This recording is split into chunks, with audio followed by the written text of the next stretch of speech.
ये प्रश्न पूछा है श्री मनीष कुमार जी ने रांची से। कहते हैं, स्वामी जी, मृत्यु के बाद मन और बुद्धि का क्या होता है? तो सबसे पहले ये जानते हैं कि ऐसे प्रश्न क्यों पैदा होते हैं। अभी तो हम जी रहे हैं, तो मृत्यु वाले सवाल क्यों उठते हैं? 3 कारण से उठते हैं मूर्धतः। ऐसे जब मृत्यु का प्रश्न उठने लगे तो उसके मूल में 3 कारण हो सकते हैं। सबसे पहले, मृत्यु के प्रति अज्ञानता। हम मृत्यु के बारे में नहीं जानते। ओशो कहते हैं कि मृत्यु एक सर्वाधिक गलत समझी गई घटना है। सर्वाधिक गलत समझी गई घटना। लोगों ने मृत्यु के संबंध में माना है कि यह जीवन का अंत है, और ओशो कहते हैं यही पहली और बुनियादी गलत फहमी है। इसीलिए मृत्यु के बारे में बार बार प्रश्न उठते हैं। दूसरा कारण क्या है? दूसरा कारण है मृत्यु का भय। सब डरे हुए हैं। असल में सांप बिच्छू से आप नहीं डरते, सारे डर के पीछे मौत खड़ी है, मृत्यु का डर है। और मृत्यु का डर क्या है? ओशो कहते हैं यही मुश्किल है। मृत्यु में कुछ भी कुरूप नहीं है, परंतु लोगों ने भयवश मृत्यु जैसे शब्द को भी कुरूप बना दिया है, उसका बहिष्कार कर दिया है। लोग उसके बारे में बात नहीं करते। भारत में तो बात करते हैं, पश्चिम के देशों में उसके बारे में बात भी नहीं करते, इस शब्द को भी सुनते तक नहीं। हम लोग भी उसके लिए नया नया शब्द गढ़ते हैं, कहते हैं स्वर्गवासी हो गए, गोलोकवासी हो गए, मृत्यु के लिए अच्छे अच्छे शब्द ढांकते हैं। ये बताता है ये सब भय के कारण है। और ये भय इसलिए उठता है क्योंकि मृत्यु हमेशा दूसरे की होती है। आप मृत्यु को हमेशा बाहर से देखते हैं, और जबकि मृत्यु क्या है? एक भीतरी अनुभव है, और उससे तो हम गुजरे नहीं हैं, इसलिए मृत्यु से भयभीत रहते हैं। ओशो इसको उदाहरण देते हुए बताते हैं कि ये ठीक वैसे ही है जैसे प्रेम को कोई बाहर से देखे। ओशो कहते हैं तुम प्रेम को वर्षों तक देखते रह सकते हो, परंतु प्रेम क्या है तुम कभी न जान पाओगे। तुम प्रेम की अभिव्यक्तियों को जान सकते हो, कोई आलिंगन कर रहा है, कोई चुंबन कर रहा है, कोई हाथ में हाथ लेकर बैठा है, लेकिन ये प्रेम नहीं है। प्रेम को तो स्वयं में अनुभव किया जा सकता है। यही हम मृत्यु के संबंध में जानते हैं, बस सतही अभिव्यक्तियां कि मृत्यु में क्या हुआ, श्वास रुक गई, हृदय गति थम गई, ये व्यक्ति जो बात करता था, चलता फिरता था, अब नहीं है, बस लाश पड़ी रह गई बजाय एक जीवित शरीर के। ये सब बाहरी लक्षण है। ओशो कहते हैं सब बाहरी लक्षण है।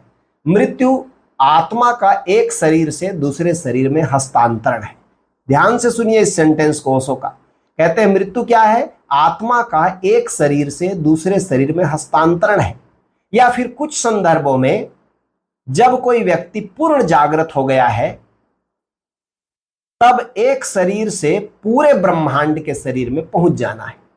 यह एक महानतम यात्रा है।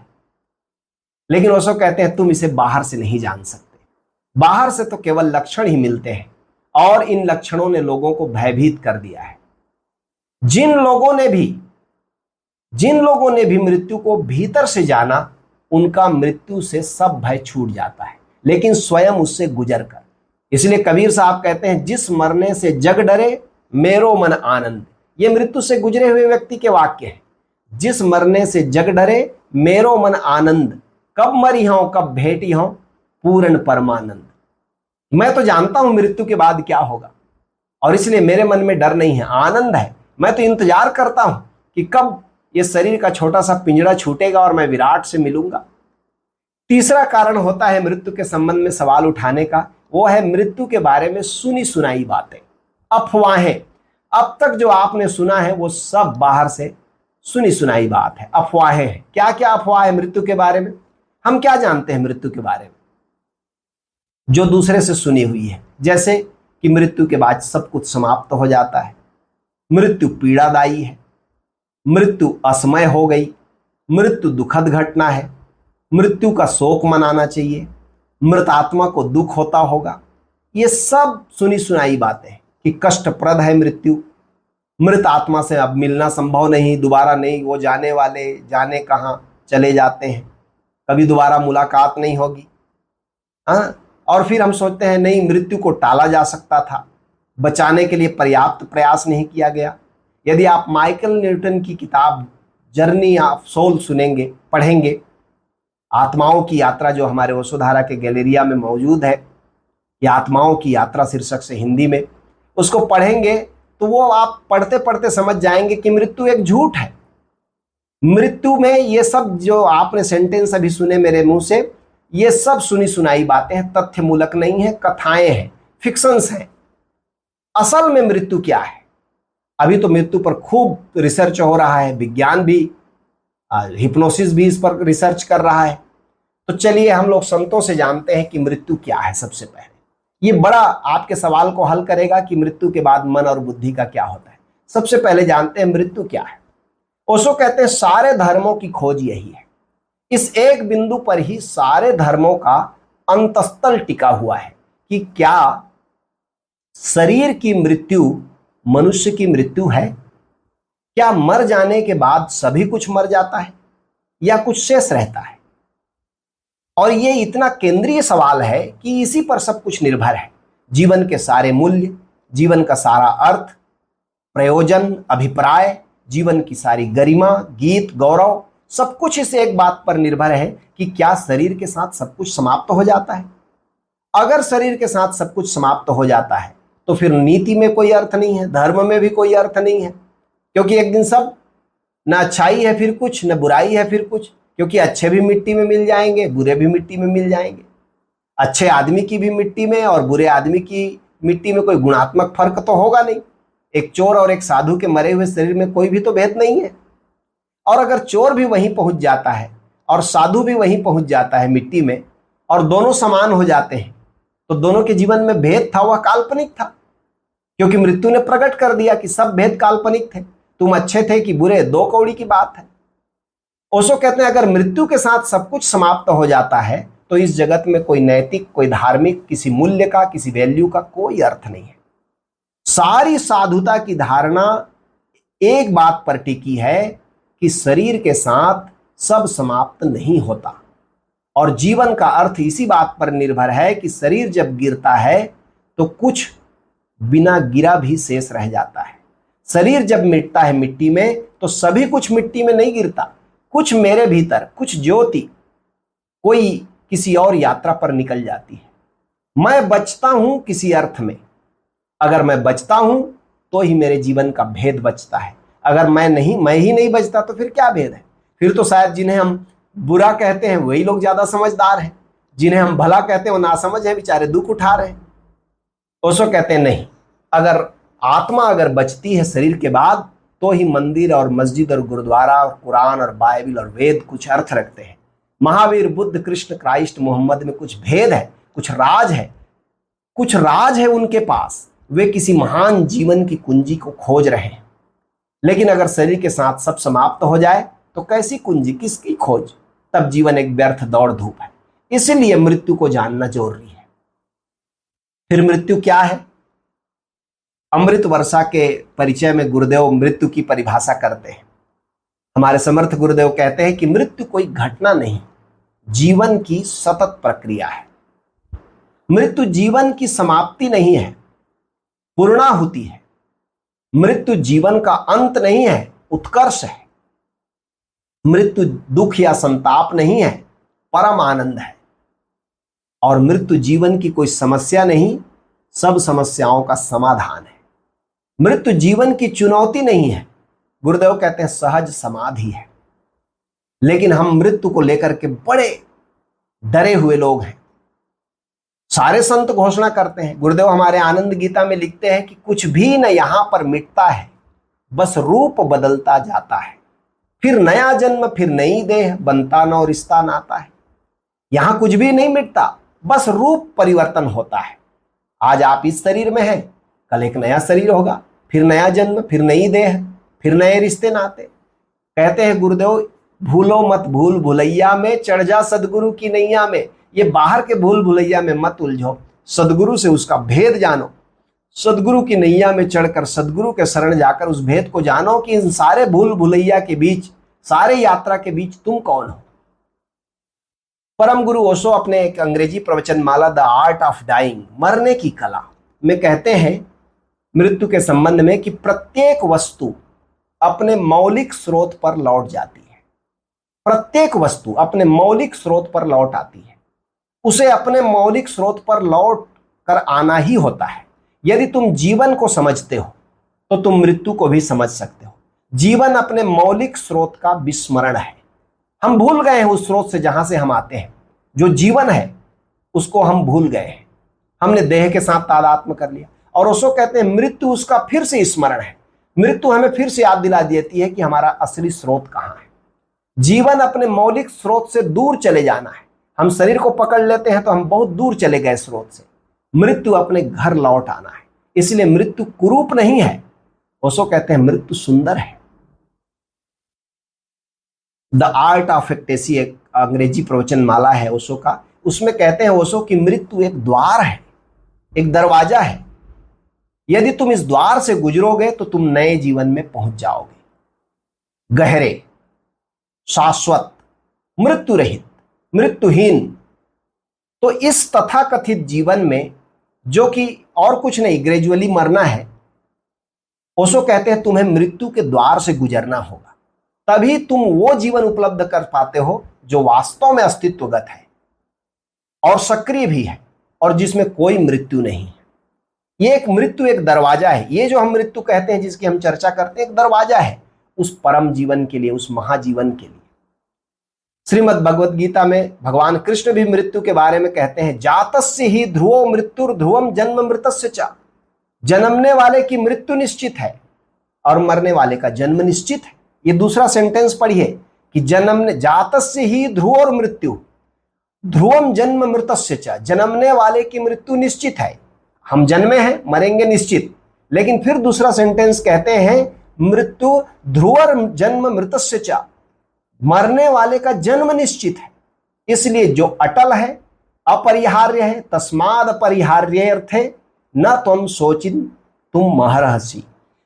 जो अनिवार्य है, अपरिहार्य है, उसके विषय में तुमको शोक नहीं करना चाहिए। मृत्यु अपरिहार्य है, अनिवार्य है, इसलिए उसके बारे में सोचकर भयभीत नहीं होना चाहिए।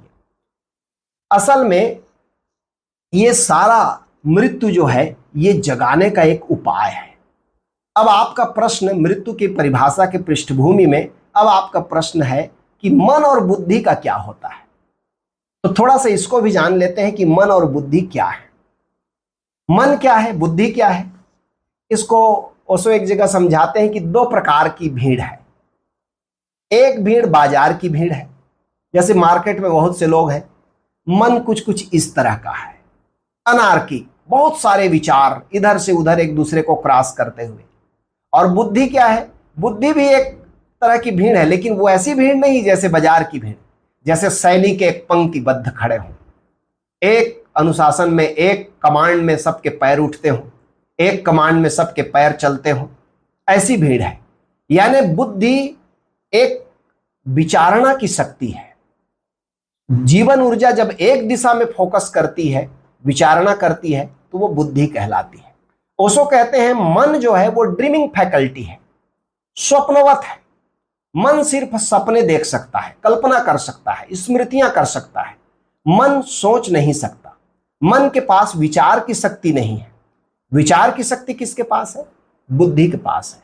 बुद्धि सोच सकती है, विचार सकती है, लेकिन जीवन का जो सत्य है वो अगम है, वो बुद्धि के पकड़ के भी बाहर है। बुद्धि कितना ही सोचे, सोच सोच कर कितना ही पाए, फिर भी जीवन एक रहस्य है, एक मिस्ट्री है, और उसके द्वार बुद्धि से नहीं खुलते। तो इस जीवन में जहां हम जी रहे हैं वहां के लिए बुद्धि उपयोगी है, बुद्धिमत्ता का उपयोग है, विचारणा की शक्ति का उपयोग है। और मन तो अनार्किक भीड़ है। मन बनता कैसे है? ओशो कहते हैं हम जो भी करते हैं वह मन का पोषण है। मन को हम बढ़ाते हैं, मजबूत करते हैं। हमारा अनुभव, हमारा ज्ञान, हमारा संग्रह, हमारा सब हमारे मन को मजबूत और शक्तिशाली बनाने के लिए है। सभी लोग मन को लेकर जन्मते हैं। इस सेंटेंस को सुनिए ओशो का। ओशो कहते हैं सभी लोग मन को लेकर जन्मते हैं, लेकिन अभागे हैं वे जो मन को लेकर ही मर जाते हैं। मन को लेकर तो सब जन्मते हैं, चाहे वो बुद्ध पुरुष हो चाहे अबुद्ध हो, लेकिन अभागे वे लोग हैं जो मन को लेकर के मर जाते हैं। यानी मृत्यु के बाद मन साथ में जाता है। फिर ओशो कहते हैं जीवन में फिर कोई फायदा नहीं हुआ यदि तुम मन को लेकर मरे, फिर यह यात्रा बेकार गई। अगर मृत्यु के पहले मन खो जाए तो मृत्यु समाधि बन जाती है। मन पहले खो जाए तो मृत्यु समाधि है, और अगर मृत्यु के पहले खो गया तो मन, तो तब तो मृत्यु समाधि हो गई। और अगर मृत्यु के पहले मन खो जाए तो मृत्यु के बाद फिर दूसरा जन्म नहीं होता, क्योंकि जन्म के लिए वो संस्कार वाला लेयर जरूरी है, मन जरूरी है। मन ही जन्मता है। वस्तुतः ये कहना चाहिए कि मन ही जन्मता है। मन ही अपूर्ण वासनाओं के कारण, जो वासनाएं पूरी नहीं हो सकी इस जीवन में, उनके लिए पुनः पुनः जन्म की आकांक्षा करता है। और जब मन ही नहीं रहता तो फिर जन्म का कारण ही खत्म हो जाता है, मृत्यु पूर्ण हो जाती है। ये परम गुरु ओशो ने निर्वाण उपनिषद में समझाया है। और फिर वो कहते हैं एक जगह अंग्रेजी प्रवचनमाला में कि मन वह हिस्सा है जो तुम्हें दिया गया है, ये तुम्हारा नहीं है। ये तुम लेकर जैसे एक संस्कार तो लेकर आए थे, लेकिन उस संस्कार पर और लेयर चढ़ाने का काम किसने किया? समाज ने किया। मन का अर्थ है उधार लिया हुआ, चाहे इस जन्म में लिया चाहे पिछले जन्मों से लिया, लेकिन सब चीज वो फॉरनर है, बाहरी है, उधारी है। मन का अर्थ है जो बनाया गया। मन का अर्थ है जो समाज ने तुम में भर दिया। अनेक अनेक जीवनों में हमारे भीतर मन का लेयर बढ़ता गया है, और ओशो कहते हैं वो तुम नहीं हो। तो अब एक बात तो समझ में आ गई कि मन तो साथ में जाता है, मृत्यु के बाद संस्कार होकर एक लेयर चढ़ के चला जाता है। बुद्धि का क्या होता है? बुद्धि खत्म हो जाती है, क्योंकि बुद्धि तो फोकस्ड विचारणा शक्ति है। उसका तो उपयोग तब होगा जब आप जीवित होंगे, जागृत होंगे तभी। लेकिन मन का जो लेयर है वो साथ जाता है। और आप जान सकते हैं, अभी जान सकते हैं कि कैसे हम मृत्यु के बाद मन और बुद्धि में कौन जाता है और कौन छूट जाता है। एक मृत्यु का अनुभव हम लोगों को समाधि में भी होता है। समाधि क्या है? ओशो कहते हैं समाधि मन की मृत्यु और आत्मा का जन्म है। इस ओर से देखें तो समाधि अंतिम चरण है कि मन खत्म हो रहा है, और उस ओर से देखें तो समाधि पहला चरण है। मन खत्म हुआ, अब एक नए जीवन का प्रादुर्भाव होता है। श्रवण से, मनन से, निधिध्यासन से ओशो कहते हैं मन क्षीण होता चलता है, लीन होता चलता है, और अंततः समाधि में पूरी तरह लीन हो जाता है। जहां मन पूरी तरह लीन हो जाता है वहां उसका अनुभव होता है जो कि वस्तुतः हम हैं। इसलिए मन लीन हो जाए तब परम जीवन का, महाजीवन का, आगे के शाश्वत जीवन का अनुभव शुरू होता है। इसलिए कबीर साहब कहते हैं हम न मरे मरिहे संसारा, हमका मिला जीवामन हारा। साकट मरे संत जन जीवें, भर भर राम रसायन पीवें। हम मरी हैं, हरि मरी हैं तो हम हूं मरी हैं। यदि परमात्मा मरेंगे तभी हमारी मृत्यु होगी, और हरि न मरे तो हम काहे को मरी हैं। कहे कबीर मन मन ही मिलावा, अमर भय सुख सागर पावा। हमने मन को परमात्मा में मिला दिया और इसलिए हमने उस सुख सागर को पा लिया। तो मन और बुद्धि में मन तो लीन हो जाएगा यदि आप समाधि का अभ्यास करते हैं, समाधि में जाते हैं तो, और नहीं तो मन बच करके यदि मृत्यु हुई तो फिर नए जीवन का एक बोझ ढोना पड़ेगा।